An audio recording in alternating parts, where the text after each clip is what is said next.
আকাশ, তুই কিন্তু এটা কাউকে বলবি না।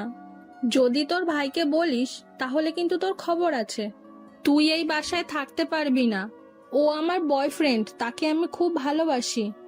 তার জন্য আমি এটা করেছি। ভাবি, তোমার লজ্জা করলো না এতটা নিচে নামার জন্য?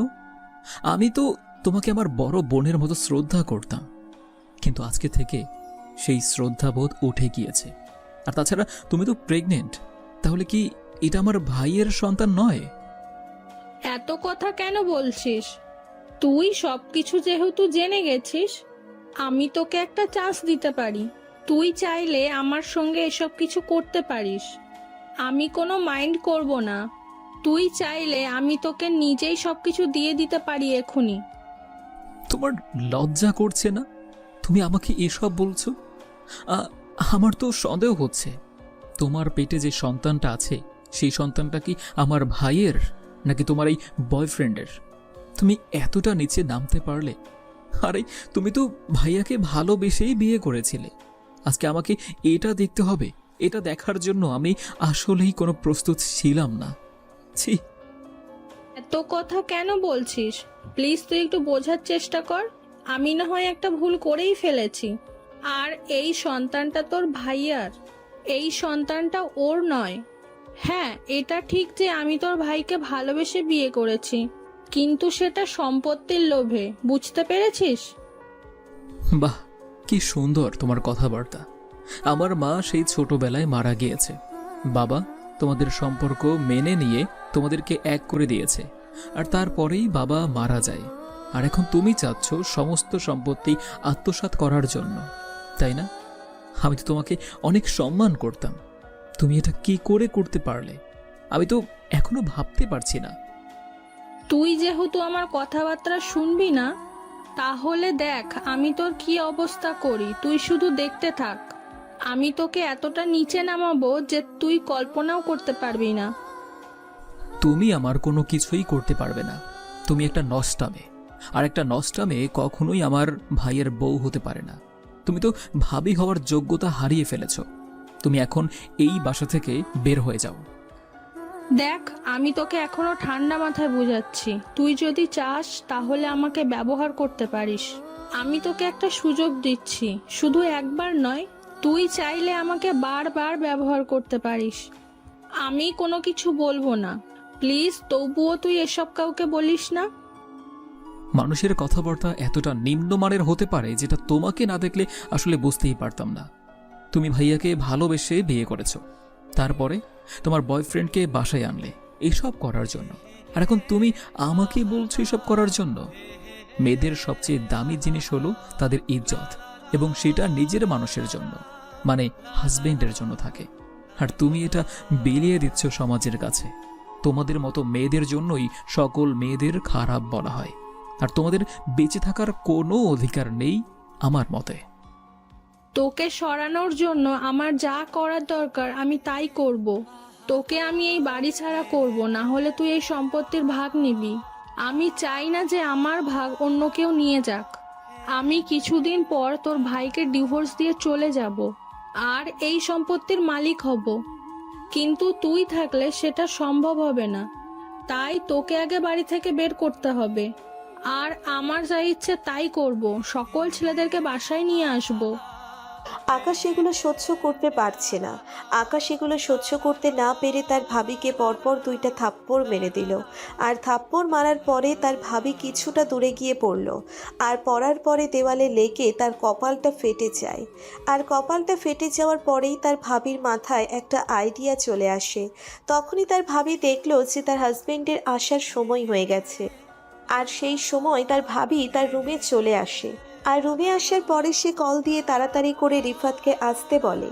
আর এদিকে আবারও তার ভাবি আকাশের রুমে চলে আসে। আর আকাশের রুমে আসার পরে আকাশের উপর ঝাঁপিয়ে পড়ে। আকাশ নিজেকে সরানোর চেষ্টা করছে, কিন্তু পারছে না। এমনভাবে ধরে আছে যে আকাশ তখনই তার ভাবি তার শরীরের যত জামাকাপড় ছিল সবগুলো ছিঁড়তে লাগলো। আর নিজের জামাকাপড় ছিঁড়তে দেখে আকাশ অনেকটা ভয় পেয়ে গেল। আকাশ বুঝতে পারছে যে তার সঙ্গে কি হতে চলেছে। আকাশ একবার ধাক্কা দিয়ে ফেলে দিল।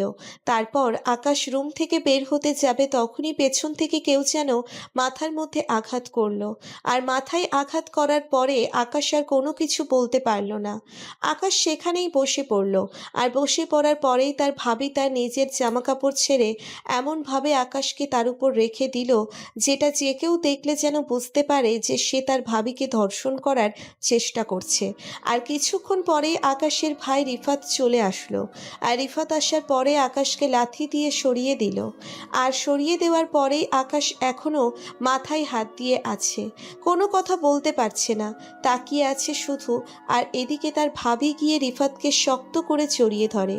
আর জড়িয়ে ধরার পরে কান্না করে করে বলতে লাগলো, তুমি এসেছো, তুমি না আসলে যে আমাকে নষ্ট করে দিত।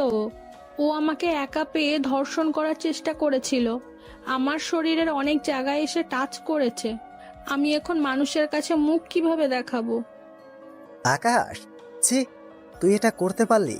আমার ভাই হয়ে এটা আমি কখনোই তোর কাছে আশা করিনি।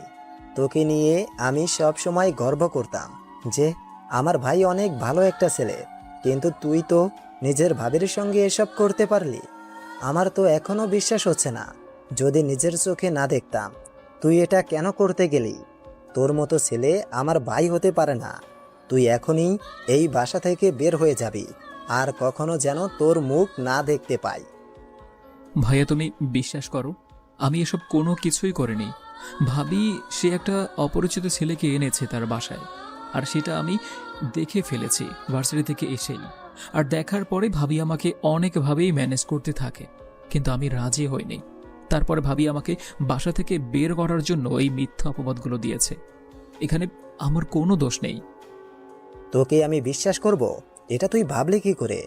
তোকে আমার বিশ্বাস করার কোনো ইচ্ছে নেই, কারণ তুই যে কাজ করেছিস এই কাজের জন্য তোর কোনো ক্ষমা নেই। তুই এখনই আমার বাড়ি থেকে বের হয়ে যা, না হলে তোকে পুলিশে দিতে বাধ্য হব। আমি চাই না যে এই কাজটা করার জন্য তাহলে বাবার মান সম্মান চলে যাবে। তাই ভালোই ভালোই বলছি, তুই আমার বাসা থেকে বের হয়ে যা। ভাইয়া তুমি বিশ্বাস করো, আমি এটা সত্যি সত্যিই করিনি। আর ভাবি সবকিছু আমার ব্যাপারে ষড়যন্ত্র করছে। তুমি একটাবার আমাকে বিশ্বাস করো। আর আমি কোথায় যাব তোমাদেরকে ছাড়া? আমার এই পৃথিবীতে তোমরা ছাড়া তো আপন বলতে আর কেউ নেই। একটা মেয়ে কখনোই তার নিজের ইজ্জত নিয়ে কথা বলতে পারে না। আর তুই ভালোভাবেই জানিস যে তোর ভাবি প্রেগনেন্ট। আর ছি, আমার তো এটা বলতেও লজ্জা লাগছে। তুই এখনই আমার বাসা থেকে বেরিয়ে যা, না হলে তোকে আমি মেরে ফেলবো, বলে দিলাম। এভাবে বললে কিছু হবে না, তুমি ওকে মেরে ফেলো। আমার গায়ে টাচ করেছে, দেখো আমার জামা কাপড় সবকিছু ছিঁড়ে ফেলেছে। আমি এই মুখ কাউকে দেখাতে পারবো না, আমি সোজা নিজেকে শেষ করে দেবো তুমি যদি এখন কিছু না বলো আর বের করে না দাও। ও থাকলে আবার কখনো আমাকে এসব করতে আসবে, সেটা তো বলা যায় না। তারপরেই রিফাত তার কোমরের বেল্ট খুলে ফেলল। আর কোমরের বেল্ট খুলে ফেলার পরে আকাশকে ইচ্ছে মতো মারতে লাগলো। আর আকাশকে মারতে মারতে পুরো আধমরা করে ফেলল। আর কিছুক্ষণ পরে রিফাত তার বউকে নিয়ে সেখান থেকে চলে গেল। আর এদিকে আকাশ ফ্লোরের মধ্যে পড়ে আছে। আকাশ ওঠার কোনো শক্তি নেই, সে উঠতে পারছে না। তারপরে এভাবেই সময়টা পার হয়ে গেল। বিকেলবেলা আকাশ সেই ফ্লোর থেকে উঠে কোনো মতে ওয়াশরুমে গিয়ে নিজেকে ফ্রেশ করিয়ে নিল। আর ফ্রেশ হওয়ার পরে আকাশ তার ব্যাগটা নিয়ে সেখান থেকে বেরিয়ে আসলো। আর বেরিয়ে আসার সময় তার ভাবিকে বলতে লাগলো, ভাবি, তুমি আজকে আমাকে যেই অপবাদটা দিলে সেই অপবাদের প্রায়শ্চিত্ত তোমাকে একদিন করতে হবে। আমি কখনো ভাবতে পারিনি যে তুমি আমাকে এটা করবে, নিজের মান সম্মানটা এভাবে বিলিয়ে দেবে সম্পত্তির জন্য। ছি, তুমি একদিন এটার জন্য আফসোস করবে, কিন্তু সেদিন কোনো লাভ হবে না। ভাইয়া একদিন ঠিকই সত্যিটা জানতে পারবে। তোমার বউয়ের মতো বউ যেন কোনো ছেলের না হয়। এই বলে আকাশ সে ব্যাগ নিয়ে সোজা বাড়ি থেকে বেরিয়ে চলে আসলো। সে এখন কোথায় যাবে, কি করবে, কোনো কিছুই ভেবে পাচ্ছে না। আর আকাশ হাঁটতে হাঁটতে স্টেশনে চলে আসলো। আর স্টেশনে আসার পরে সে পকেটে হাত দিয়ে দেখলো তার পকেটে মাত্র 2000 টাকা পড়ে আছে। এগুলো কালকে তার ভাইয়ের কাছ থেকে হাত খরচ হিসেবে নিয়েছিল। ভাগ্য ভালো যে টাকাগুলো নিয়েছিল, না হলে এখন কি করতো আকাশ? ঢাকা যাওয়ার একটা ট্রেনের টিকিট কেটে নেয়। আর ট্রেনের টিকিট কেটে নেওয়ার পরে আকাশ অল্প কিছু খেয়ে নেয়। আর কিছুক্ষণ পরেই ট্রেন চলে আসলো। আর ট্রেন আসার পরে আকাশ সেই ট্রেনে বসে পড়লো। আর বসে পড়ার পরে আকাশ জানালার দিকে তাকিয়ে আছে, তার চোখ দিয়ে অনবরত পানি ঝরছে। আর তখনই হঠাৎ করে একটা বোরখা পরা মেয়ে আকাশকে বলতে লাগলো, এক্সকিউজ মি, আপনি যদি কিছু মনে না করতেন তাহলে একটা কথা বলতাম। আমাকে কি জানালার পাশে সিটটা দেওয়া যায়? আসলে আমার সিটটা আপনার পাশে পড়েছে তো, তাই আর কি জানালার পাশে সিটটা চাচ্ছিলাম। আকাশ কোনো কিছু না বলেই সিট ছেড়ে দেয়। আর সিট ছেড়ে দেওয়ার পরেই মেয়েটা সেখানে জানালার পাশে বসে পড়ল। জানালার পাশে বসে পড়ার পরে সে বাহিরের দিকে তাকিয়ে আছে। নীলা মনে মনে বলছে লোকটা কতই না ভালো, যার নিজের সিট ছেড়ে দিল। এদিকে আকাশ মনমরা হয়ে বসে আছে আর হেডফোন দিয়ে গান শুনছে। আর এটা নীলা খুব ভালোভাবেই সে লক্ষ্য করলো। আর নীলা কিছুক্ষণ পরেই আকাশকে আবারও জিজ্ঞেস করলো, আচ্ছা, আপনার কি কোনো কিছু হয়েছে? যদি কোনো কিছু হয়ে থাকে তাহলে আমাকে বলতে পারেন, তাহলে মনটা অনেক হালকা হবে। না, আসলে তেমন কিছুই হয়নি। এমনিতেই চোখে যেন কি একটা পড়েছে, তার জন্য আর কি চোখ থেকে পানি পড়ছে। তা আপনি কোথায় যাবেন? নিশ্চয়ই ঢাকা? হ্যাঁ, আমি ঢাকা ভার্সিটিতে অ্যাডমিশন নিয়েছি, আর তাই পড়াশোনার জন্য ঢাকা যাচ্ছি। সেখানে হোস্টেলে থেকে পড়াশোনা করব। আপনি কোথায় যাচ্ছেন? আমি ঢাকায় যাচ্ছি, কিন্তু ঢাকায় যে কি করব সেটা জানি না, কারণ আমার উদ্দেশ্য অজানা। আপনার মতো এমন উদ্দেশ্য স্থায়ী নয়। আপনি তো খুব অন্যরকমভাবে কথা বলেন। আপনার কথাগুলো আমার অনেক ভালো লেগেছে। আপনার কথাগুলো আমি কোনো কিছুই অবশ্য বুঝতে পারছি না। আপনার কোনো কিছু কি হয়েছে? না, আমার তেমন কোনো কিছুই হয়নি। তা ঢাকায় যাচ্ছেন আপনি একা? সাথে কেউ আসে নাই? আপনি একা কি সব কিছু পারবেন করতে? হ্যাঁ, পারবো না কেন? আমাকে তো পারতেই হবে। তা আপনার নামটা তো জানা হলো না। আপনার নামটা যেন কি? আর আমি নীলা, ইসরাত জাহান নীলা। ও আচ্ছা, আমি আকাশ মাহমুদ। আপনি কোন জায়গায় উঠেছেন? এভাবে আকাশ আর নীলা দুজনে মিলে গল্প করতে লাগলো। আর গল্প করতে করতে ওরা দুজন অনেকটা ফ্রি হয়ে গেল। নীলা আকাশের মনটা অনেক ভালো করে দিল। আকাশেরও সব কিছু ভুলে গেলেও নীলার সঙ্গে কথা বলতে বলতে আর এভাবেই সময়টা পার হয়ে গেল। প্রায় 3 ঘন্টা জার্নি করার পরে তারা কমলাপুর রেল স্টেশনে এসে নামলো। আর আকাশকে অজানা গন্তব্যের দিকে হেঁটে যাচ্ছে। আর তখনই নীলা তাকে পেছন থেকে এসে বলতে লাগলো, চলুন, আপনাকে আমার সাথে করে নিয়ে যাই। আপনি না হয় আমার কাছাকাছি একটা জায়গায় থাকবেন, কিন্তু আপনি কিন্তু গল্পটা বললেন না। আপনার জীবনে কি হয়েছে, কিসের মতো এত কষ্ট আপনার? আরে না, তেমন কোনো কিছুই না। আসলে আপনাকে অনেকটা বিরক্ত করলাম, না হলে তো আপনি আরো আগেই চলে যেতেন। আমার জন্য ওয়েট করলেন শুধু শুধু। আরে, আমার সঙ্গে এমন কেন করছেন? আমরা তো দুজনে এখন বন্ধু। যেহেতু আমরা বন্ধু, তাহলে আমরা দুজন দুজনের কথাতে চলবো। চলুন তো আমার সাথে। আর এখান থেকে দুজনে তুই তুই করে বলবো, কেমন? তারপরে আকাশ আর কোনো কথা বলতে পারল না। আকাশ কথা না বলে নীলার আর পিছনে যেতে লাগলো। আর নীলা একটা সিএনজি নিল। আর সিএনজি নেওয়ার পরে দুজনে মিলে উঠে পড়ল। আকাশ চুপচাপ বসে আছে। আর তখনই নীলা তাকে আবারও জিজ্ঞেস করলো যে কি হয়েছে। আকাশ থাকতে না পেরে সব কিছুই তাকে খুলে বলল। আর সব কিছু শোনার পরে নীলা কান্না করছে। নীলার চোখ দিয়ে অনবরত জল গড়িয়ে পড়ছে। আর আকাশ তার পকেট থেকে টিস্যু বের করে নীলার হাতে দিল। আর নীলার হাতে দেওয়ার পরে নীলা তার চোখ মুছে নিল। তারপর নীলা তার ব্যাগ থেকে 3000 টাকা বের করলো।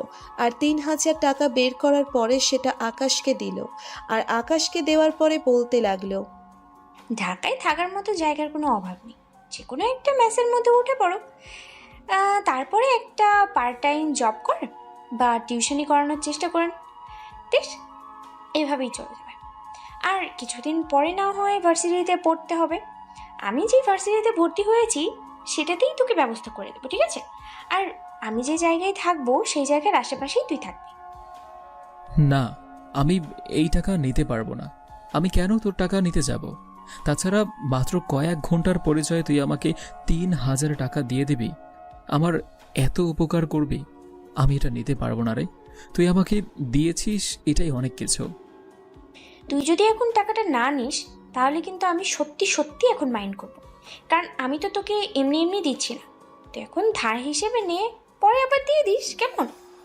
আবার আমার যখন লাগবে তখন আমি আবার তোর কাছে চাই। এভাবে তো চলতে হবে, তাই না? আর বিপদের দিনেই তো বন্ধু বান্ধবের পরিচয় হয়।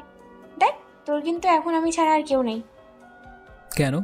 তুই কি আমাকে দয়া করছিস যে একটা অসহায় ছেলেকে দয়া করে আমার অনেক সওয়াব হবে, তাই না? তুই হয়তো এটা ভাবছিস। আমি বললাম তো আমার লাগবে না, আমি কোনো কিছু একটা ম্যানেজ করে নেব। তুই শুধু শুধু এত টেনশন নিচ্ছিস। তোর হোস্টেলের সামনে এসে গিয়েছি প্রায় মনে হয়। পরে আকাশ আর কোনো কথা বলতে পারল না, কারণ আকাশ এখন জানে কোনো কথা বলেও কোনো কাজ হবে না। অলরেডি নীলা কেমন মেয়ে সেটা তার বোঝা হয়ে গেছে। আকাশ সেই টাকাগুলো নিয়ে পকেটে রেখে দিল। আর কিছু দূর যাওয়ার পরেই নীলা সিএনজি থেকে নেমে পড়ল, আর আকাশও তার ব্যাগ নিয়ে নেমে পড়ল। আর নীলা তাকে বিদায় দিয়ে তার হোস্টেলে চলে গেল। আর এদিকে আকাশ তার ব্যাগটা নিয়ে রাস্তায় রাস্তায় হাঁটতে লাগলো। ভালো একটা থাকার জন্য জায়গা খুঁজতে হবে। আর কিছু দূর যাওয়ার পরেই ভালো একটা ম্যাচ দেখতে পেল, আর কথাবার্তা বলার পরে ভালোই মনে হলো। আর আকাশ 500 টাকা অ্যাডভান্স দিয়ে সেই ম্যাচের মধ্যে উঠে পড়ল। তারপরে আকাশ বাহিরে এসে নাস্তা করে নিল। আর এভাবেই পার হয়ে গেল কয়েকটা দিন। আকাশ এখন 2টা টিউশনি করায়, নতুন টিউশনি পেয়েছে, খুব ভালোই বেতন দিবে তারা। আকাশ আজকে সকালবেলা ঘুম থেকে উঠে রেডি হয়ে নিল। আর রেডি হওয়ার পরে সে ভার্সিটির জন্য যেতে লাগলো। আর কিছু দূর যাওয়ার পরেই দেখতে পেল নীলা তার জন্য ওয়েট করছে। আর আকাশ তার কাছে গেল, আর কাছে যাওয়ার পরেই নীলা তাকে বলতে লাগলো, কিরে আকাশ, আমি যে তোকে সকালবেলা কতগুলো কল দিলাম, কিন্তু তুই আমাকে কল ধরার কোনো প্রয়োজন মনে করলি না কেন? আর কলটা তো ব্যাক করতে পারতি, তাই না? আমি সেই কখন থেকে এখানে দাঁড়িয়ে আছি, এটা তোর কি কোনো খেয়াল আছে? আসলে আমার ফোনে টাকা ছিল না, তার জন্য আমি তোকে কল করতে পারিনি। সরি রে। আর তুই তো জানিস যে আমি এখনো টিউশনি টাকাটা পাইনি। এখন তো তোর কাছ থেকেই চলতে পারছি। সরি রে। তারপরে আকাশ আর কোনো কিছু বলল না। আর নীলাও পাশাপাশি হাঁটতে লাগলো। ওরা দুজনে হাঁটতে হাঁটতে এবং ভার্সিটিতে চলে আসলো। আর ভার্সিটিতে আসার পরে নীলা আকাশকে নিয়ে সোজা অফিস রুমে চলে আসলো। আর অফিস রুমে আসার পরে স্যারের সঙ্গে কথা বলে আকাশের অ্যাডমিশন করিয়ে দেয়, কারণ এখানে একটা স্যার নীলার অনেক পরিচিত ছিল, তার জন্যেই খুব তাড়াতাড়ি হয়ে গেল। আর ভার্সিটিতে ভর্তি হওয়ার পরেই ওরা দুজনে একসাথে ক্লাসে চলে গেল। আর ক্লাসে আসার পরে যথারীতি দুজনে বসে বসে গল্প করছে। আর সবাই আকাশের দিকে কেমন যেন অন্যরকমভাবে তাকাচ্ছে। বিষয়টা নীলা খুব ভালোভাবে বুঝতে পারছে। তার জন্য নীলা আকাশকে বলতে লাগলো, তুই কিন্তু এসবের কোনো কিছুই মনে করবি না, বুঝতে পারছিস? আর শোন, ওরা তো তোর ব্যাপারে জানে না, তাই ওরা তোর দিকে এমনভাবে তাকিয়ে আছে। আর বুঝতে পারছি সেটা বড়লোকের ছেলে পেলে, তাই ওদের সঙ্গে কথা না বললেই ভালো। তুই তোর মতো থাকবি। আরে আমাকে নিয়ে তোর এত চিন্তা করতে হবে না, কপালে যেটা আছে সেটাই হবে। এখন তো আমি পুরো নিঃস্ব, তাই এখন আমাকে শত অপমান করলেও আমি কোনো উত্তর দিতে পারবো না, এটা তুই নিশ্চিত থাক। কেন এত নিজেকে ছোট করে দেখছিস বলতো? নিজেকে কখনো তুই ছোট করে দেখবি না। আমি তোর পাশে আছি সবসময়, এটা তুই মনে রাখবি। এই নীলা তোর পাশে থাকবে। তারপরে ওরা দুজনে মিলে আরো অনেক বিষয় নিয়ে কথা বলতে লাগলো। আর কিছুক্ষণ পরেই ক্লাসে স্যার প্রবেশ করলো। আর ক্লাসের স্যার প্রবেশ করার পরে সবাই দাঁড়িয়ে সালাম দিল। আর সালাম দেওয়ার পরেই আকাশকে স্যার প্রথম থেকে জিজ্ঞেস করলো। আকাশ দাঁড়িয়ে তার নিজের মতো করে পরিচয় দিল। তারপর স্যার তাকে বসতে বলল। আর এভাবেই স্যার পরে ক্লাস করাতে লাগলো। আর এভাবেই সময়টা পার হয়ে যায়। আকাশ আর নীলা দুজনেই ক্লাস শেষ করে বের হয়। আর ক্লাস শেষ করে বের হবার পরে ক্যাম্পাসের মধ্যে হাঁটাহাঁটি করছে। আর তখনই আকাশ নীলাকে বলতে লাগলো, শোন, আমার তো এখন টিউশনি আছে, তার জন্য আমাকে যেতে হবে। আর তুই তাড়াতাড়ি করে হোস্টেলে চলে যা। আর বিকেলবেলা হয়তো দেখা করতে পারবো না, কারণ নতুন একটা টিউশনির কথা চলছে। দেখি হয় কি না। যদি হয় তাহলে তো যেতে পারবো না, আর ফ্রি হলে তোকে জানাবো। ঠিক আছে, তুই কিন্তু ফ্রি হলেই আমাকে অবশ্যই অবশ্যই জানাবি। আমি তাহলে চলে গেলাম। আর শোন, রিক্সা দিয়ে যাস। এই নে, 500 টাকা রাখ। আমি এখনো বাসা থেকে টাকা পাইনি, টাকা পেলে তোকে কিছু দিব আর আমার কিছু রাখবো। এই বলে নীলা একটা রিক্সা নিয়ে চলে গেল। আর নীলা রিক্সা নিয়ে চলে যাবার পরেই আকাশ এই টাকাটা পকেটে রেখে দিয়ে তার নিজের মতো করে হাঁটতে লাগলো। আর হাঁটতে হাঁটতে সে যথারীতি তার টিউশনি করানোর জন্য চলে আসলো। আকাশ একটা টিউশনি করে আর একটা টিউশনি করাতে যাচ্ছে। আর হঠাৎ করেই দেখতে পেল কয়েকটা ছেলে রাস্তা দিয়ে হকি স্টিক আর পিস্তল দিয়ে যাচ্ছে। হয়তো কোনো ঝামেলা চলছে। আকাশ এক সাইডে পড়ে গেল। আর এক সাইডে পড়ে যাওয়ার পরেই ওদের দুই দলের মধ্যে মারামারি হতে লাগলো। আর তখনও আকাশ বেশ অনেকটা আঘাত পায়। তারপর করে সে সেখান থেকে পালিয়ে যায়। আর পালিয়ে এসে সোজা টিউশনি করাতে চলে আসে। আর টিউশনিতে তার এই অবস্থা দেখে সবাই মোটামুটি ভয় পেয়ে গেল আর সব কিছুই খুলে পড়ল। আর যেহেতু এটা ভার্সিটির এলাকা, তাই এরকম সমস্যা প্রায়ই হয়ে থাকে। আকাশ টিউশনি করাচ্ছে আর টিউশনি করানোর সময় হঠাৎ করেই ছাত্রের বাবা চলে আসলো। আর সাথে বাবা একজন সিআইডি অফিসার। আর সে আকাশকে বলতে লাগলো, আকাশ, তুমি তো অনেক ভালো পড়াও। তোমার পড়ার মধ্যে অন্যরকম একটা ভালো লাগা কাজ করে। আমার ছেলে এখন ক্লাসের মধ্যে সব পড়া পারে। সত্যি, তুমি অনেক ভালো পড়াও। তাই এটা শেষ করে একটু ডাইনিং রুমে এসো, তোমার সাথে কিছু কথা বলবো। তারপরে রফিক সাহেব চলে গেল। আর রফিক সাহেব চলে যাওয়ার পরে আকাশও তার নিজের মতো করে পড়াতে লাগলো। আর প্রায় 1.5 ঘন্টা পরে পড়াটা শেষ করার পরে আকাশ ডাইনিং টেবিলে এসে দেখে উনি পত্রিকা পড়ছে। আর আকাশ গিয়ে চুপচাপ একপাশে বসে পড়ল। আর একপাশে বসে পড়ার পরে রফিক সাহেব তার ব্যাপারে জিজ্ঞেস করলো। আর তখন আকাশ মোটামুটি সব কিছুই উত্তর দিল। আকাশ শুধু হ্যাঁ অথবা না করছে। আর তখনই রফিক সাহেব বলতে লাগলো, আকাশ, আমি কিন্তু একজন সিআইডি অফিসার। আমি মানুষের চোখ দেখে বুঝতে পারি সে যে কোন অবস্থায় আছে। আমার চোখ বলছে তুমি ভালো অবস্থায় নেই। বলো তো, তোমার কি হয়েছে? আমাকে সব কিছু খুলে বলো, যদি তোমার কোনো কিছু করতে পারি। শোনো, আমরা মানুষের সবসময় নিয়োজিত থাকি, সবসময়। স্যার, আপনি এটা কি বলছেন? আপনি অনেক বড় একজন মানুষ, আপনি আমাকে এভাবে বলবেন না। আপনার মতো মানুষ আসলে হয়ই না। আর আপনি যদি আমাকে টিউশনিটা না দিতেন তাহলে আমি অনেকটা সমস্যায় পড়তাম। শোনো, তুমি আমার কাছে মিথ্যা বলো না। আমি তোমার চোখ দেখেই বুঝতে পারছি তোমার কোনো কিছু হয়েছে। দেখো, আমি তোমার বাবার মতো। তুমি আমাকে সব কিছু খুলে বলো, আমি দেখি তোমার জন্য কোনো কিছু করতে পারি কি না। কারোর জন্য কোনো কিছু করতে পারলে আমার ভালো লাগবে, কারণ তোমরাই তো দেশের সম্পদ, তাই না? আকাশ কোনোভাবেই এগুলো বলতে চাইছিল না। কিন্তু রফিক সাহেব উনি যেভাবে কথাগুলো বলতে লাগলো, আকাশও না বলে থাকতে পারল না।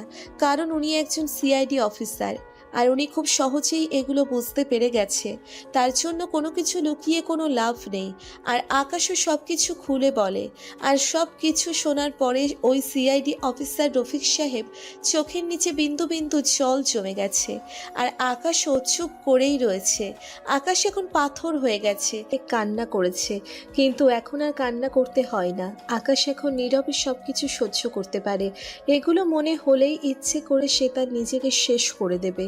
কিন্তু আত্মহত্যা যে মহাপাপ, সেটার জন্য আকাশ এখনো বেঁচে রয়েছে। আর কিছুক্ষণ পরেই রফিক সাহেব তাকে বলতে লাগলো, আমি তোমাকে আমার নিজের মতো করে গড়ে তুলতে পারবো। আমি বুঝতে পেরেছি তোমার মধ্যে অনেক শক্তি রয়েছে, তোমাকে দিয়েই সব কিছু হবে। শোনো, আমি তোমাকে এমন কিছু দিব যেটা পাওয়ার জন্য তুমি মোটাও আশা করোনি। আগে বলো, তুমি সিআইডিতে কাজ করতে চাও? এই কথাটা আকাশ শোনার পরে আকাশ যেন নিজের কানকেও বিশ্বাস করতে পারছে না। আকাশের মুখ দিয়ে কোনো কথা বের হচ্ছে না। সে কখনো ভাবতেই পারেনি যে রফিক সাহেবের মতো লোক তাকেই এরকম একটা অফার করবে। আকাশ ভাবছে উনি হয়তো তার মন পরীক্ষা করছে। আকাশ কোনো কিছু বলছে না। আর কিছু বলছে না দেখে আবারও রফিক সাহেব বলল যে কোনো কিছু বলছো না কেন? আর তখন আকাশ আবার বলতে লাগলো, স্যার, আমাকে দ্বারা কোনো কিছুই হবে না, আপনি আমাকে ক্ষমা করবেন। আপনার কথা শুনে আসলে আমার অনেক ভালো লাগছে। কিন্তু এসব কিছু আমার জন্য নয়। আমি তো স্যার ততটা ভালো নই যে আমি দেশের জন্য কাজ করতে পারবো। তাছাড়া আমি মাত্র অনার্স 2য় বর্ষে পড়ি। আমার কোনো যোগ্যতাও হয়নি এই এত বড় দায়িত্ব নেওয়ার জন্য। আপনি আমাকে বলেছেন এটাই আমার কাছে অনেক বেশি কিছু স্যার। শোনো, আমি এতটাই কাঁচা খেলোয়াড় নয় যে তোমার ব্যাপারে খোঁজখবর না নিয়ে তোমাকে এত বড় দায়িত্ব দিতে চাচ্ছি। বুঝতে পেরেছো? আমি তোমার ব্যাপারে খুব ভালোভাবে খোঁজ নিয়েছি। তোমার স্বভাব চরিত্র কেমন এগুলো সব খোঁজ নিয়েই আমি কিন্তু তোমাকে এগুলো বলতে আছি। বুঝতে পেরেছো? আমি তোমাকে প্রায় অনেক দিন ধরে লক্ষ্য করছি, ফলো করছি। বুঝতে পেরেছো? আমার একজন সিক্রেট এজেন্টের প্রয়োজন। কারণ তুমি তো বুঝতে পারছো এই বাস্তিটিতে অনেক হাঙ্গামা লেগেই থাকে, আর এগুলোর সমাধান করার জন্য একজন সিক্রেট মাফিয়া দরকার। আমি তোমাকে তৈরি করে দেব। একদিন তুমি রাস্তা দিয়ে আসছিলে, তখনই একটা বকাটে ছেলে একটা বৃদ্ধ লোককে লাত্তি মেরেছিল, আর তখন তুমি ছেলেটাকে বুঝিয়ে বলেছিলে, কিন্তু ছেলেটা তোমার সঙ্গে অন্যভাবে কথা বলছিল। তারপর তুমি সহ্য করতে না পেরে ছেলেটার গালে একটা থাপ্পড় দিয়ে দাও, আর তখন ওর কিছু বন্ধু বান্ধব আসে আর তুমি ওদের সাথে মারামারি করো, মনে আছে? আর এমনকি তুমি যখন আমার বাসায় এসেছো তখন কিন্তু ওই ছেলেগুলো তোমাকে মেরে দিয়েছে। আসলে ওদের দুই দলের সাথে একটা ঝগড়া আছে, আমি খুব ভালোভাবেই জানি। ওই যে বললাম, সুযোগের সৎ ব্যবহার করে দিয়েছে। তোমার সাথে ফাইটিং আমার কমপ্লিট। তোমার আচার আচরণ সব কিছু আমার ভালো লেগেছে। শোনো, সিআইডিতে সব কিছু থাকলেও ডিসিপ্লিনটা সবসময় মেনটেন করতে হয় সবচেয়ে বেশি। আমার মনে হয় তুমি সেটা পারবে। তোমার উপর আমার সম্পূর্ণ বিশ্বাস আছে। কালকে তুমি এই ঠিকানায় চলে আসবে, আর আমি তোমাকে যোগ্যতায় অনুযায়ী চাকরি দিব, আর তুমি পড়াশোনা কমপ্লিট করতে থাকবে। তারপরে এগুলো শোনার পর আকাশ শক্ত করে ওই রফিক সাহেবকে জড়িয়ে ধরল। আর রফিক সাহেবকে জড়িয়ে ধরার পরে রফিক সাহেবের কাছে কান্না করে দিল।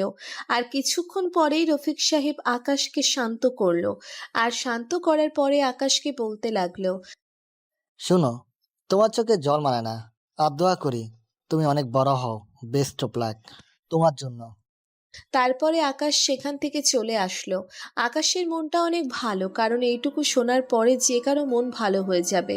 আকাশ ভাবলো এখনই নীলাকে কল দিয়ে জানাবে, কিন্তু আকাশ এটা করলো না। আকাশের মনে হলো সেই চাকরিটা পাওয়ার পরে তাকে সারপ্রাইজ দিবে, আর এইভাবে আকাশ আর নীলাকে বিষয়টা জানালো না। আর আকাশ সরাসরি বাসায় চলে আসলো, আর বাসায় আসার পরে ফ্রেশ হয়ে খাবার খেয়ে শুয়ে পড়লো। আর তখনই নীলা কল দিল, আর নীলা কল দেওয়ার পরে আকাশকে বলতে লাগলো, কি, তুই মেসে কখন থেকে এসেছিস? আমি না তোকে বলেছি যে তুই মেসে আসার পরে আমাকে একটা কল দিয়ে জানিয়ে দিবি। আমি যে সেই কখন থেকে তোর জন্য ওয়েট করছিলাম। আচ্ছা শোন, আমার ফোনে টাকা নেই, তাই মেসেজ কর, বুঝতে পেরেছিস? তারপরে আকাশ কল কেটে দেয়। আর কল কেটে দেওয়ার পরে সে নীলার সঙ্গে মেসেজে কথা বলতে থাকে। আর এভাবেই সময়টা পার হয়ে যায়। আকাশ কথা বলা শেষ করে এসে রাতের খাবার খেয়ে ঘুমিয়ে যায়। পরদিন সকালবেলা আকাশ খুব ভোরে ঘুম থেকে উঠে রেডি হয়ে নেয়। রেডি হবার পরে আকাশ যথারীতি নাস্তা করে এসে কালকে দেওয়া সেই ঠিকানায় চলে আসলো। আর সেই ঠিকানায় এসে কেবিনের বাইরে দাঁড়িয়ে রয়েছে। আর কিছুক্ষণ পরেই একটা অফিসার এসে তাকে ভিতরে নিয়ে গেল।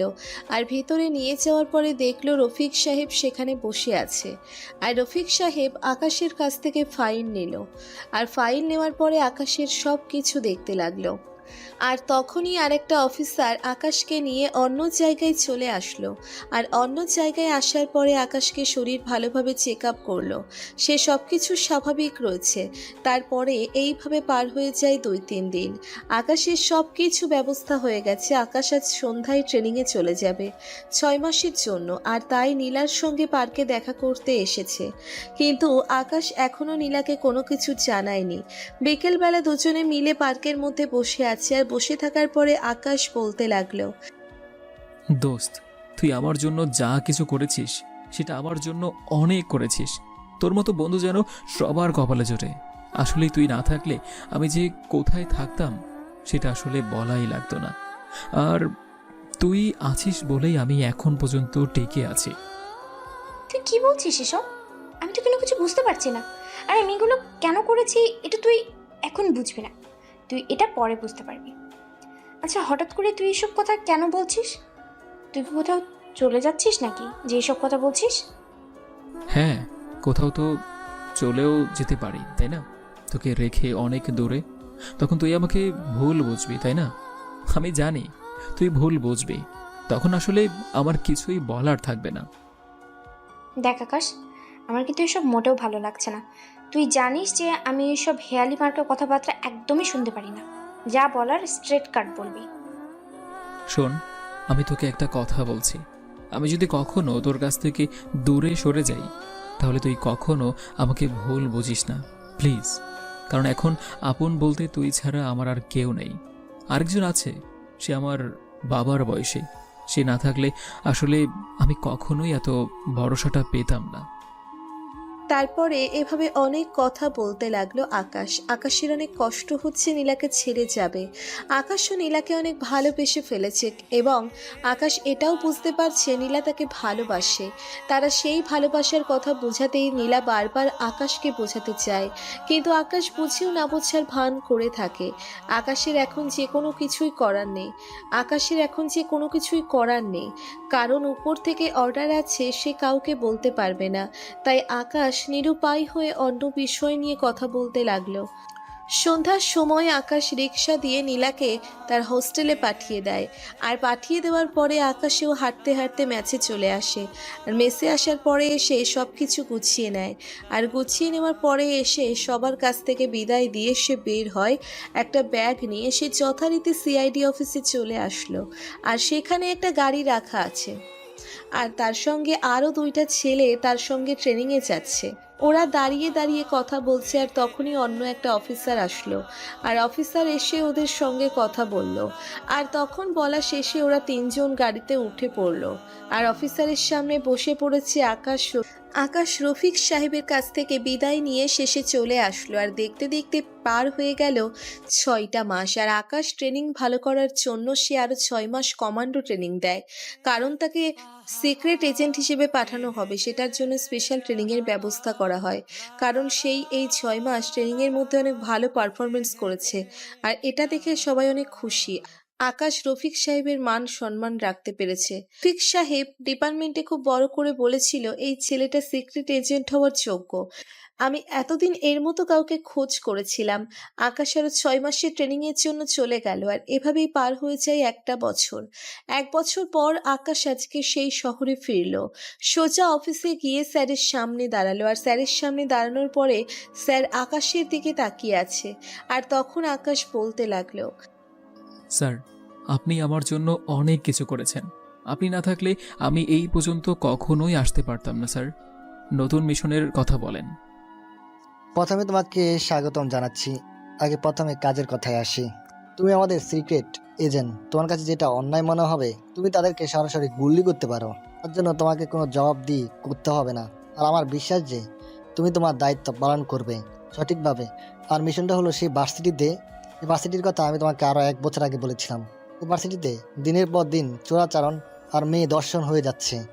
এখন তোমাকে এগুলো বন্ধ করতে হবে। এসবের পিছনে কে আছে, কার কথা এসব কাজ চলছে, সবকিছু তোমাকে জানতে হবে। সবগুলোকে নিশ্চিহ্ন করে দিবে তুমি। জি স্যার, আমি কালকে থেকে মিশনে যাচ্ছি। আমার জন্য দোয়া করবেন স্যার। আসসালামু আলাইকুম। আর স্যার, ফাইলটা দেয়া যাবে কি? তারপর আকাশ ফাইলটা নিয়ে তার কেবিনের মধ্যে চলে আসে। আর কেবিনে চলে আসার পর সে কম্পিউটারে সেই ফাইল নিয়ে অনেক ঘাটাঘাটি করতে থাকে। এগুলো করতে করতে সময়টা পার হয়ে গেল। আর বিকেলবেলা আকাশ তার টিম সহকারে বের হলো। আর টিম নিয়ে সোজা একটা নিরিবিলি রাস্তা দিয়ে যাচ্ছে। আর হঠাৎ করে দেখতে পেল একটি গাড়ি থেকে একটা মেয়ের শব্দ আসছে। আকাশ গাড়িটা দেখেই গাড়িটাকে ফলো করতে লাগলো। একটা মেয়েকে হয়তো জোর করে তুলে নিয়ে যাচ্ছে। আর মেয়েটা চিৎকার দেওয়ার চেষ্টা করছে, কিন্তু তার মুখ চেপে ধরে আছে। আকাশের অনুযায়ী ফলো করতে করতে দেখলো একটা জঙ্গলের ভিতরে এসেছে ওই গাড়িটি। কিছুটা দূরে রাখলো যেন ওর কোনোভাবেই টের না পেয়ে যায়। আকাশ তার টিম সহকারে বের হলো গাড়ি থেকে। আর বের হবার পরে এসে পিস্তল তাক করে সামনের দিকে এগিয়ে যেতে লাগলো। আর কিছু দূর যাওয়ার পরেই দেখতে পেল এই ভার্সিটির ভিপি আরমান সেখানে দাঁড়িয়ে আছে। আরমানের সঙ্গে আরও বেশ কজন ছেলেরা দাঁড়িয়ে আছে। আর তখনই গাড়ি থেকে মেয়েটাকে কয়েকজন ধরে নিয়ে আরমানের সামনে নিয়ে গেল। আর আরমানের সামনে নিয়ে যাওয়ার পরে আরমান মেয়েটাকে মুখ খুলে দিয়ে একটা থাপ্পড় মারলো। থাপ্পড় মারার পরে আরমান সে বলতে লাগলো, তুই আমার বিরুদ্ধে সাক্ষী দেওয়ার জন্য তুই কোর্টে উঠবি, তাই না? তোর সাহস কত বড়, তুই আমার ব্যাপারে কথা বলতে চাস? তোর সিআইডি বাবারা আমার কোনো কিছুই করতে পারবে না। পুলিশকে আমি কিনে নিয়েছি, আর সিআইডিকেও আমি কিনে নেব। তুই আমার কোনো কিছুই করতে পারবি না। শুধু তোকে না, তোর বোন, তোর ফ্যামিলিকে, যতগুলো মেয়ে আছে সবাইকে নিয়ে আসবো আমি, আর নিয়ে এসে পাচার করে দেব। ভাইয়া প্লিজ, আমি এসব কোনো কিছুই করিনি। আসলে আমার বান্ধবী আপনার ব্যাপারে কথা বলতে গিয়েছিল, আমি তাকে না করেছিলাম, সে আমার কথাটা শুনেনি। প্লিজ ভাইয়া, আমাকে ছেড়ে দিন, আমি এসবের কোনো কিছুই জানি না। আমি হোস্টেল থেকে পড়াশোনা করি, আপনার লোকেরা আমাকে ভুল করে তুলে এনেছে। তুইও আমার ব্যাপারে সাক্ষী দেওয়ার জন্য রাজি হয়েছিলি। তুই কি মনে করেছিস তুই আমাকে মিথ্যে বলবি আর আমি তোকে ছেড়ে দেব? এটা তুই ভাবলি কি করে? যদি আমি এসব কিছু নাই জানতে পারি, তাহলে আমি এই ভার্সিটিতে ভিপি হলাম কি করে? এত ক্ষমতা আমার আসলো কোথা থেকে? এগুলো কি আকাশ থেকে পড়েছে? এগুলো আমি নিজেই অর্জন করেছি, বুঝতে পেরেছিস? আজকে তোকে রেডি করে পাচার করে দেব। কে আছিস? তোকে ভিতরে নিয়ে যা, তাড়াতাড়ি রেডি করে দে। আকাশ মেয়েটার কণ্ঠটা শুনে কিছুটা থমকে গেল, কারণ এটা তো তার চিরচেনা কণ্ঠ, যার কারণে সে এতটা সাপোর্ট পেয়েছে। তার কণ্ঠ কি আর খুব সহজেই ভুলে থাকা যায়? এই একটা বছর সে নীলাকে অনেক বেশি মিস করেছে, আর নীলাকে এইভাবে এখানে দেখতে পারবে, এটা কখনোই আকাশ আশা করেনি। তারপরে আকাশ চারিদিক থেকে সবাইকে ঘিরে ফেললো, আর ঘিরে ফেলার পরে আকাশ গুলি করতে লাগলো। ওরাও আকাশের উপর গুলি করছে, আর আকাশের সঙ্গে পারল না। আকাশ কমান্ডো স্টাইলে সবাইকে মাটিতে শুইয়ে দিল। আরমান পালিয়ে গেল।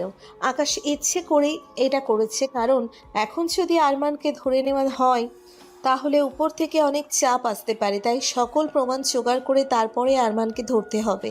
তাছাড়া নীলা এখন সেভ আছে, এটাই অনেক বেশি কিছু। ঘর থেকে বের করে আনে, আর বের করে আনার সময় দেখতে পেল আরও 10-15 জনের মতো মেয়ে সেখানে পড়ে আছে। আর আকাশ তার সহকারী অফিসার নাফিসাকে বলতে লাগলো, নাফিস, এই মেয়েগুলোকে ওদের বাসায় পৌঁছে দাও, আর ওদের যেন কোনো অসুবিধা না হয়। আকাশ নীলাকে টানতে টানতে তার গাড়িতে নিয়ে আসলো, অনেক দামি একটা গাড়ি নিয়ে।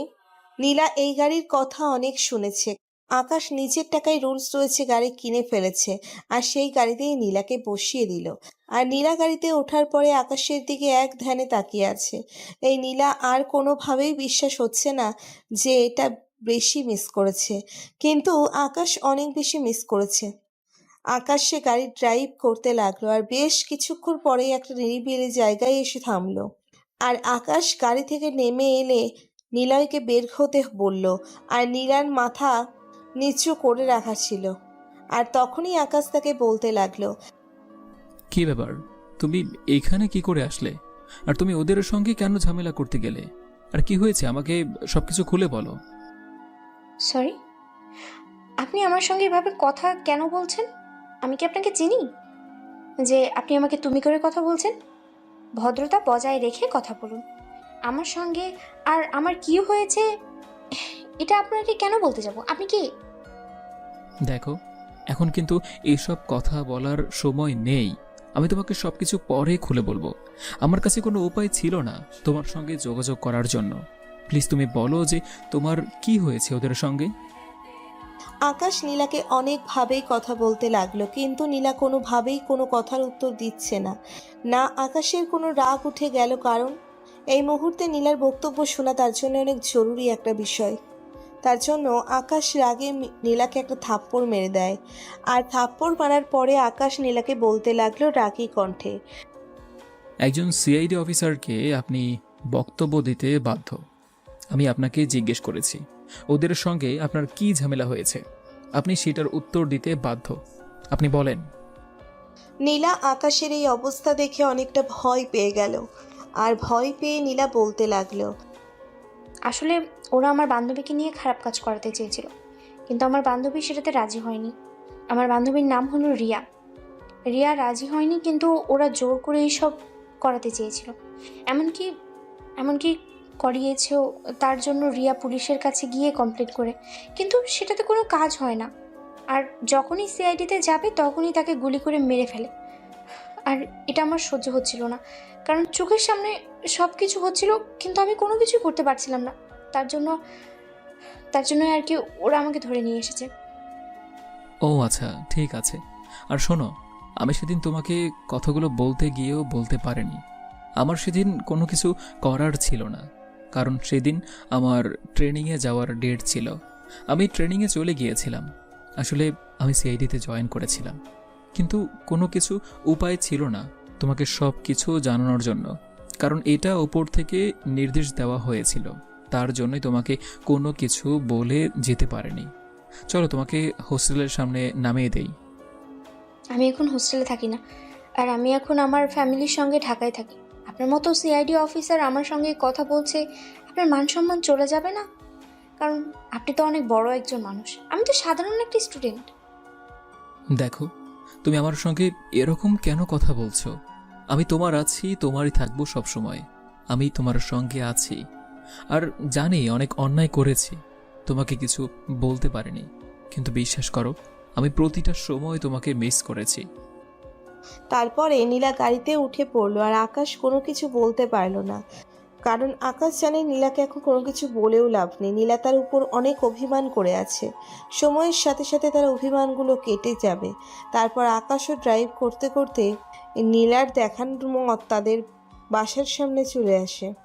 আকাশ নামিয়ে দেয়, আর নামিয়ে দেওয়ার পরে আকাশ নীলাকে বলতে লাগলো, তুমি কালকে ভার্সিটিতে যাবে, আর ভার্সিটিতে যাওয়ার পরে তুমি সাধারণভাবেই চলাফেরা করবে, আর আমি যতদিন আছি ততদিন তোমার কোনো চিন্তা নেই। তারপরে নীলা আর কোনো কথা না শুনেই চলে যায়। আকাশের আরও কিছু কথা ছিল, কিন্তু সেগুলো বলতে পারলো না। আর আকাশ সেও গাড়ি ড্রাইভ করতে লাগলো। আকাশ গাড়ি ড্রাইভ করতে করতে বাসার দিকে যাচ্ছে, আর সেই সময় হঠাৎ করেই নাসিব আকাশের ফোনে কল করলো। আকাশ কলটা রিসিভ করার জন্য গাড়িটা এক সাইডে দাঁড় করালো। দাঁড় করার পর কলটা রিসিভ করলো। নাসিব তখন ওপাশ থেকে বলতে লাগলো, স্যার, এইমাত্র আমি একটা মেয়েকে নদীর পাড়ে পেয়েছি। মেয়েটাকে ধর্ষণ করে তারপরে মেরে ফেলা হয়েছে। মেয়েটার এমন কিছু জায়গা ওরা ছুরি দিয়ে কেটেছে যেটা বলার মতো নয়। আপনি কি আসবেন? ঠিক আছে, আমি এখনই আসছি।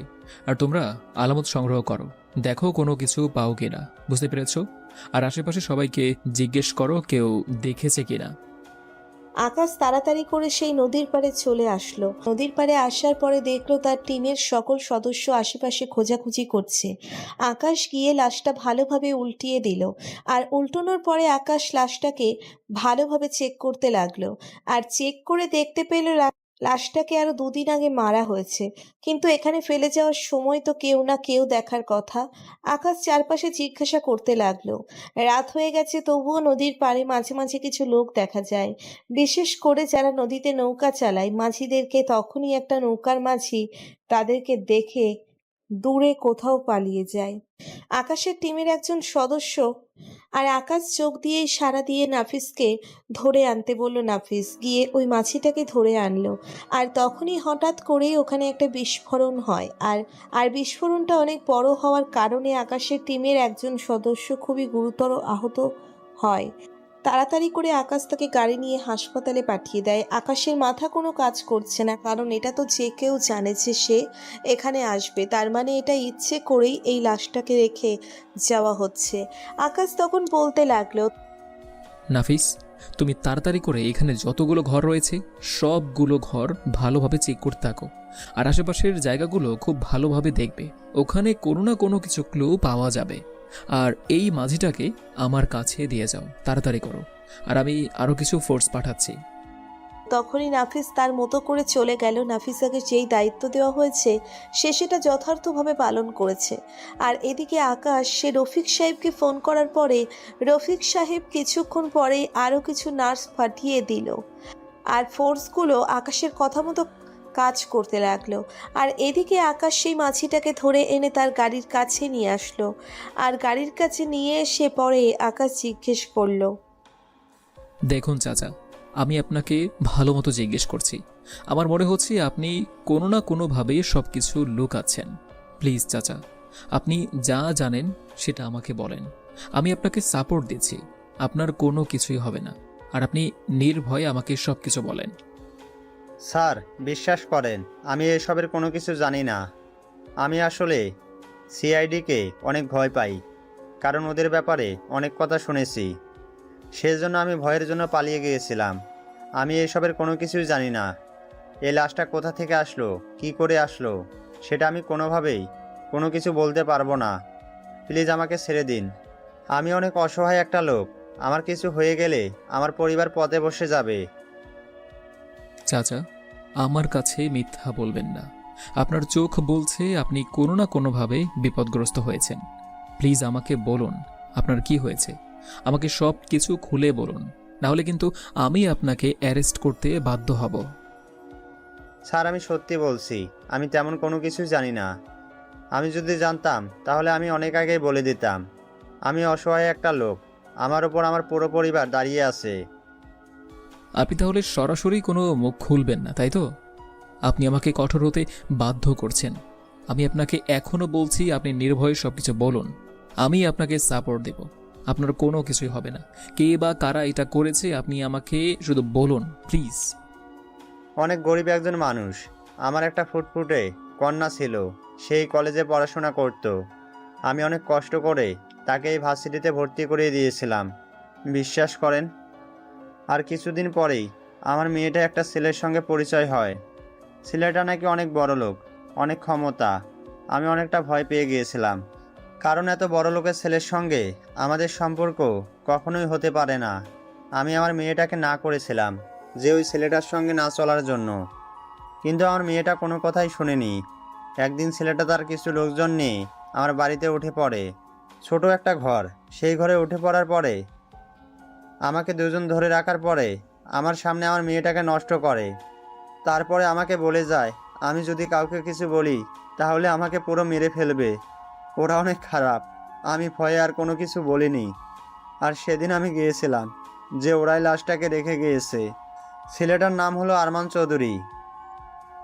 ও আচ্ছা, আপনাকে অসংখ্য অসংখ্য ধন্যবাদ। আপনি আমাকে এত বড় একটা তথ্য দিলেন। আমি আপনার সাথে আছি। আর আপনি কি চান না যে আপনার মেয়ের খুনের প্রতিশোধ নেওয়ার জন্য? আর আপনার মেয়ে এখন কেমন আছে? আমার মেয়েটা 2 দিন পরেই আত্মহত্যা করে মারা গেছে। আর আমি এখানে 2-3 দিন আগে অনেক ভোরে ওই আরমানের গাড়িটা দেখেছিলাম। আরমানের গাড়িটা দেখার পরে ওই গাড়ি থেকেই এই মেয়ের লাশটা এখানে রেখে যাওয়া হয়েছিল। আমি এর চেয়ে বেশি আর কোনো কিছুই জানি না। স্যার, আপনি আমাকে বলুন, আমার তো কোনো কিছু হবে না। আমি কি আমার মেয়ের খুনের প্রতিশোধ নিতে পারবো? আমি আপনাকে কথা দিচ্ছি, আপনার মেয়ের খুনের প্রতিশোধ আমি নিয়ে নেব। আপনি দেখবেন ওদের অনেক ভয়ঙ্কর একটা শাস্তি হবে। আপনি এখন যেতে পারেন। আর কোনো কিছু হলে এই নাম্বারে কল দিয়ে জানাবেন। আমি সব সময় আছি আপনার পাশে। তারপরে আকাশ এগুলো তার ভিডিও রেকর্ড করে নিল। আর ভিডিও রেকর্ড করার পরে সেই আকাশ তাদের বাড়িতে গেল। এটা বস্তির মতো জায়গা। আর বস্তিতে যাওয়ার পরেই সকলের কাছে জিজ্ঞাসা করতে লাগলো, আর সকলেই আরমানের বিরুদ্ধে কথা বলতে লাগলো যে আরমান এখানে এসেছিল, আসার পরে মেয়েটাকে ধর্ষণ করেছে। আর এগুলো ভিডিও করার পরে আকাশ বাসায় নিয়ে আসলো। আর বাসায় আসার পর এগুলো রফিক সাহেবের কাছে পাঠিয়ে দিতে, আর রফিক সাহেব এগুলো পাওয়ার পরে রফিক সাহেব আকাশকে কল দিল। আর কল দেওয়ার পরে আকাশকে বলতে লাগলো, আকাশ, আমি জানতাম তুমি খুব তাড়াতাড়ি এগুলো সংগ্রহ করবে। ঠিক আছে, তুমি লাশটাকে ফরেনসিক ল্যাবে পাঠিয়ে দাও। আর দেখো লাশটা থেকে আর কোনো কিছু জানা যায় না কি না। আর তুমি অ্যাকশন নিতে পারো তোমার মতো করে। তোমার যা যা প্রয়োজন সেটা তুমি আমাকে বলবে। আমি সকল কিছু তোমার প্রয়োজন মেটাতে পারবো। স্যার, আমি 2 দিন পরেই অ্যাকশনে যাব। আর আমার কোনো কিছু লাগলে আপনাকে জানাবো স্যার। আর এগুলো আপনার কাছে সাবমিট করে দিলাম। আমি যে কোনো সময় আরমানকে অ্যারেস্ট করতে পারি।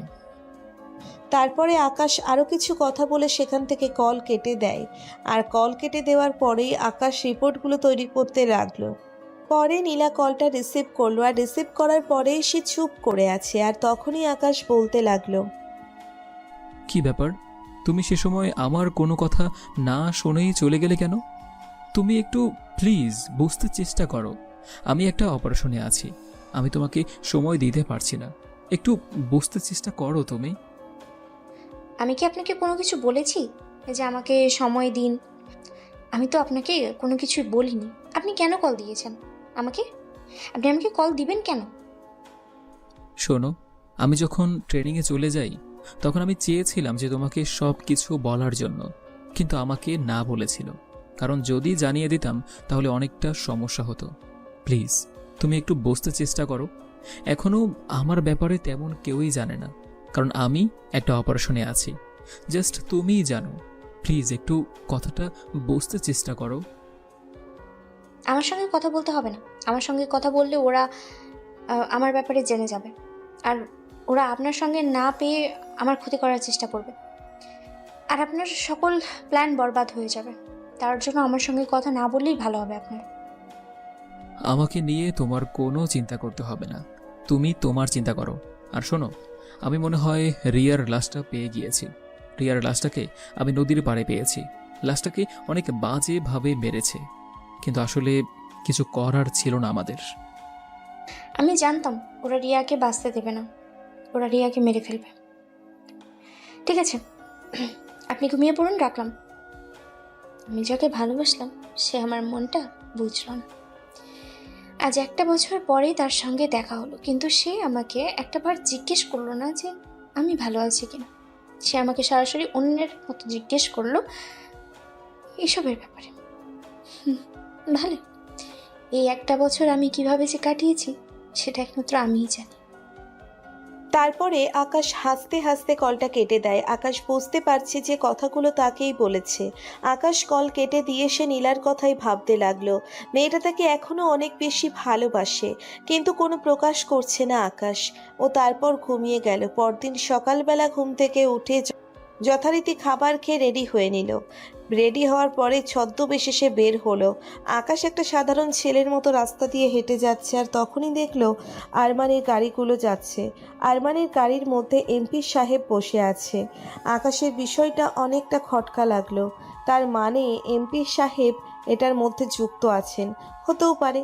আকাশ হাঁটতে হাঁটতে ভার্সিটিতে চলে গিয়ে এক পিছনে বসে আছে, আর পিছনে এমনভাবে বসে আছে যে কেউ বুঝতেই পারবে না যে সে সিআইডি অফিসার। আর আকাশ এখানে বসে থাকার ছেলে।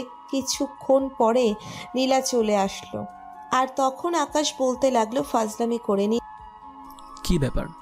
আমি তো তোমাকে এখানে আসতে বলিনি, তাহলে তুমি আমার এখানে কেন এসেছো বলো? চলে যাও এখান থেকে। রাতের বেলা তো কথা বলতে চাইলাম, কিন্তু তুমি আমার সঙ্গে কথা বললে না। নীলার হাতে একটা পানির বোতল ছিল, আর সেই পানির বোতলটা আকাশের গায়ে ঢেলে দিল। আর আকাশ এই বোতলটা ধরে নিয়ে নীলার সামনে গেল। নীলার সামনে যাওয়ার পরে নীলার দিকে তাকিয়ে মুচকি মুচকি হাসছে, আর নীলার অনেক রাগ উঠে গেল। এত রাগ করার কোনো কিছু নেই। আমি অপারেশনটা শেষ করেই আপনাকে আমার ঘরের বউ করে নিয়ে যাব, বুঝতে পেরেছেন? তারপরে নীলার সঙ্গে কথা বলতে বলতেই অনেকটা সময় পার হয়ে যায়। আর সন্ধ্যার সময় আকাশ তার টিম সহকারে জঙ্গলের দিকে যাচ্ছে, আর জঙ্গলের কাছে চলে যেতে সে তার ফোর্সগুলোকে চারিদিক থেকে ঘিরে ফেলতে বলল। আর আকাশের কাছে তথ্য আছে যে এখানে এমপিও এসেছে। আকাশ সামনের দিকে এগিয়ে যাচ্ছে, আর একটা লুকোনোর জায়গা পেয়েছে তারা, সেখানে লুকিয়ে পড়ল। লুকিয়ে ভিতরে কি হচ্ছে সেটা দেখার জন্য দেখতে লাগলো, আর হঠাৎ করে দেখতে পেল তার ভাই ওদের সঙ্গে বসে কথা বলছে। তার মানে রিফাত তার ভাই এসব কাজ করে থাকে। আকাশ এগুলো দেখে কি করবে সেটা বুঝতে পারছে না। আর তখনই মনে হলো যে তার দায়িত্বের কথা, তার দায়িত্বের কাছে সে হার মানবে না। এসব আবেগ দিয়ে তার কখনো কিচ্ছু হবে না। গুলি করতে বলল, আর সবাই চারিদিক থেকে গুলি করছে। আর তখনই রিফাত এখানে চলে আসলো, আর আকাশ কোনো উপায় না পেয়ে রিফাতের পায়ে গুলি করলো। আর গুলি করার পরেই রিফাত বলতে লাগলো, তুই এতটা নিচে নামতে পারলি কি করে? তুই শেষ পর্যন্ত তোর ভাইকে গুলি করতে পারলি? আকাশ, আমি না তোর আপন ভাই? তুই আমাকে কেন গুলি করলি? আমি তোমাকে গুলি করিনি। তোমার ওপর আমার শ্রদ্ধাবোধ আগেও যেমন ছিল এখনও তেমনিই আছে। একজন সিআইডি অফিসার সে একটা অপরাধীকে গুলি করেছে, বুঝতে পেরেছো? আর আমি সেই আকাশ নই যেটা মিথ্যা অপবাদ দিয়ে আমাকে বের করে দিয়েছিলে। তুমি যেটা অন্যায় করেছো সেটা তোমাকে এখন শাস্তি পেতেই হবে। সব কিছু স্বীকার করো, না হলে তোমাকে আমি এখানেই ক্রস ফায়ার করতে বাধ্য হব। তুই চলে যাবার পরে আমি কিছুদিন পরে জানতে পারি যে তোর আসলে কোনো দোষ ছিল না। সে অন্য জায়গায় অন্য একটা ছেলের সঙ্গে পালিয়ে গিয়েছিল। সব কিছু নিয়ে আর সব কিছু মিলিয়ে আমি অনেক খারাপ অবস্থায় ছিলাম। আর আমি কোথা থেকে যে এই পথে চলে আসছি সেটা বলতে পারবো না। আর ওদের সঙ্গে চলতে চলতে আমি অনেকটা লোভী হয়ে গিয়েছিলাম, সেজন্য আমি এই পথে চলে এসেছি। তুই আমাকে ক্ষমা করে দে। আমি তোমাকে ক্ষমা করলেও এই সমাজ তোমাকে ক্ষমা করবে না, এই আইন তোমাকে কখনো ক্ষমা করবে না। আমি আইনের রক্ষক, আমি চাই না আইনের এক ফোঁটাও অসম্মান করতে। আমার উপর যেটা দায়িত্ব আছে সেটাই পালন করব, কারণ সরকার আমাকে ট্রেনিং দিয়েছে, সব কিছু দিয়েছে, আমাকে আমার দায়িত্ব পালন করতে হবে। কিছুই করার নেই। এখনো বলছি, তুমি সব কিছু স্বীকার করো, না হলে কিন্তু আমি তোমাকে ক্রস ফায়ার করতে বাধ্য হব। তোমাদের কোথায় কোথায় শাখা রয়েছে সেটা আমাকে বলো। হ্যাঁ, আমি তোকে বলছি, আমাদের এই জায়গাগুলোতে আমাদের শাখা রয়েছে। ওখানে আমরা গোডাউনের সব কিছু রেখে সব কিছু সাপ্লাই করি। এখন আমরা এখানে মিটিং করতেছিলাম সামনে কি করব, কারণ সিআইডির ব্যাপারে আমরা অনেক আগেই জানতে পেরেছি যে কোনো একজন অফিসারকে আমাদের ওপর দায়িত্ব দেওয়া হয়েছে আমাদেরকে অ্যারেস্ট করার জন্য, আমাদেরকে শাস্তি দেওয়ার জন্য। কিন্তু সেই অফিসারটা যে তুই, সেটা আমি যদি বুঝতে পারতাম তাহলে আজকে আর এই দিন দেখতে হতো না আমাদের। সেই অফিসারের ব্যাপারে অনেক খোঁজ নেওয়ার চেষ্টা করেছি, কিন্তু পারিনি। তার ব্যাপারে কোনো তথ্য পাওয়া যায়নি। তুমি কি মনে করো যে সিআইডি অফিসাররা তোমার পাটক্ষেত থেকে উঠে এসেছে? হ্যাঁ, এত ট্রেনিং, এত কিছু করে যদি আমাদের মাথার মধ্যে এতটুকু না থাকে যে কিভাবে অপারেশন করতে হবে আর কিভাবে তোমাদেরকে ধরতে হবে, এটা যদি না থাকে তাহলে আমরা সিআইডি অফিসার হওয়ার যোগ্যই নই। বুঝতে পেরেছ? তোমরা যদি এক ধাপ এগিয়ে যাও তাহলে আমরা যাই 3 ধাপ এগিয়ে, আর আমাদের সঙ্গে লাগতে আসলে কখনোই পারবে না, কারণ সত্যের জয় সবসময় হয়। এই কথাটা মনে রেখো। তারপরে আকাশ নাফিসাকে মাইক্রোফোনে বলল এদিকে আসার জন্য। আর কিছুক্ষণ পরেই নাফিস চলে আসলো। আর কিছুক্ষণ আসার পরে আকাশ নাফিসকে বলতে লাগলো এই জায়গাগুলোতে যে সব কিছু ধপাস করে দেওয়ার জন্য। আর নাফিসা হেলিকপ্টারে করে চলে গেল। আর নাফিস চলে যাওয়ার পরেই আকাশ রিফাতকে মারতে লাগলো। আর মারতে মারতে পুরো আধ মরা করে ফেলেছে। আর তখনই আরমান তাকে পেছনের থেকে ফেলে। আকাশও কমান্ডো স্টাইলে তাকে গুলি করে মাটিতে ফেলে দিল। আর সামনে গেল। আরমানের সামনে যাওয়ার পরেই আরমান বলতে লাগলো আকাশ, আমাকে ছেড়ে দে।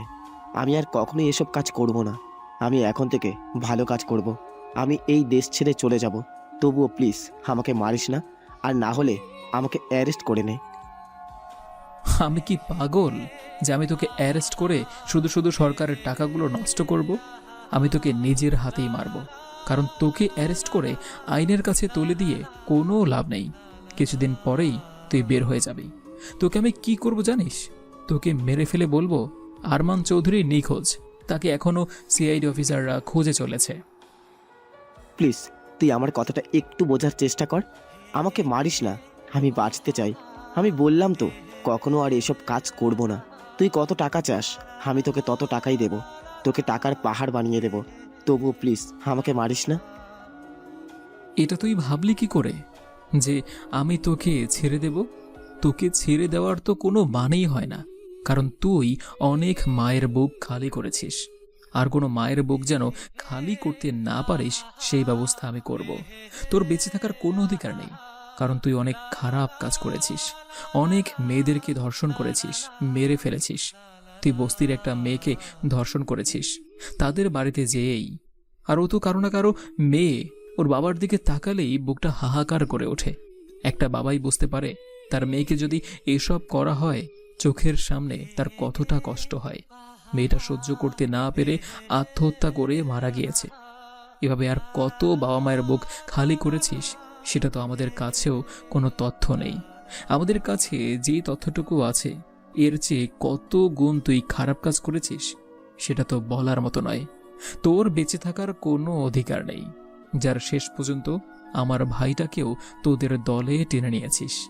আমি আমার নিজের ভাইটাকে পর্যন্ত ছেড়ে দেই না, সেখানে আমি তোকে কি করে ছেড়ে দেব? তুই তো নষ্টের গোড়া। এমপিকেও মেরে ফেলবো, তোদের 3 জনকে এমনভাবে মারবো আকাশ আরোয়ানের গলাটা কেটে দেয়, আর গলাটা কাটার পরে সে কাটা মুরগির মতো ছটফট করতে করতে সেখানে মারা গেল। আর তখনই এমপিকে ধরে আনলো, আর এমপিকে ধরে আনার পরে এমপিকে পেটের মধ্যে ছুরি ঢুকিয়ে দিল, আর ছুরি ঢুকিয়ে দেওয়ার পরে এমপির গলাটাও কেটে ফেললো। আর ওটাকেও এখানে রেখে তার ভাইকে নিয়ে আসলো, আর তার ভাইকে এভাবে না মেরে সে সরাসরি গুলি করে দিল। আর তারপর সেখানে পেট্রোল ঢেলে দিয়ে সেখানে বোম ব্লাস্ট করে দিল। আর এভাবেই সময়টা পার হয়ে গেল। আর ওইদিকে আরমানের যত জায়গা আছে সবগুলো ধ্বংস করে দিল, ওদের সকল লোককে অ্যারেস্ট করে বাকিগুলোকে মেরে ফেললো। রফিক সাহেব কল দেওয়ার পরে আকাশ বলতে লাগলো, আকাশ, তুমি এগুলোকে অ্যারেস্ট না করে কি করেছো আমি তো কিছু বুঝতে পারতেছি না। তুমি সকল প্রমাণ জোগাড় করে স্বীকারিত্ব করিয়ে এটা বুঝতে পারলাম, কিন্তু এগুলোকে কি করেছো? স্যার, ওরা যে অন্যায় করেছে এটা আদালতের শাস্তি দিতে দিতে অনেক সময় লেগে যাবে, আর ওদেরকে আমি এখনও খোঁজে চলেছি। এটাই আপনি মিডিয়াকে বলবেন। সিআইডি টিম তাদেরকে এখনও খোঁজে চলেছে, আর তারা সিআইডির ভয়ে নিখোঁজ। ঠিক আছে, আমি এটাই বলবো। আর আমি বিশ্বাস ছিল তুমি এমন কিছুই করবে, কারণ আমি তোমাকে জেনে বুঝেই আমি তোমার উপরে এই মিশনের দায়িত্বটা দিয়েছি। আর আমার একটা বিষয় জেনে ভালো লাগছে, তুমি তোমার ভাইকেও ক্ষমা করোনি। তোমার আইনের প্রতি শ্রদ্ধাশীল দেখে সত্যিই আমি মুগ্ধ হয়েছি। তোমার ব্যাপারে ডিপার্টমেন্ট অন্যভাবে চিন্তা করবে। সিআইডি টিমের হেড অফিসার করে তোমাকে প্রমোশন দেওয়া হলো। স্যার, আমার 1 মাসের ছুটি লাগবে। আসলে স্যার, বিয়ে করব তো সেদিন যাকে না বলে গিয়েছিলাম আজকে তাকে আমি ফিরে পেয়েছি, তাই বিয়ে করব স্যার। আপনি আমাকে ছুটি দিলে আমার অনেক উপকার হতো। তারপরে রফিক সাহেব হাসতে হাসতে কল কেটে দেয়। রফিক সাহেবের সঙ্গে আকাশ অনেকটা ফ্রি, আর আকাশও কল কেটে দিয়ে সকল কিছু রিপোর্ট তৈরি করতে লাগলো, আর এগুলো সে জমা দিল। সঙ্গে আকাশ অনেকটা ফ্রি, আর আকাশকেও কল কেটে দিয়ে বলল সকল কিছু রিপোর্ট তৈরি করতে লাগলো, আর এগুলো সে জমা দিল। আর তাকে সম্বর্ধনা দেওয়া হলো। সিআইডি টিম থেকে তার প্রমোশন হয়ে গেল।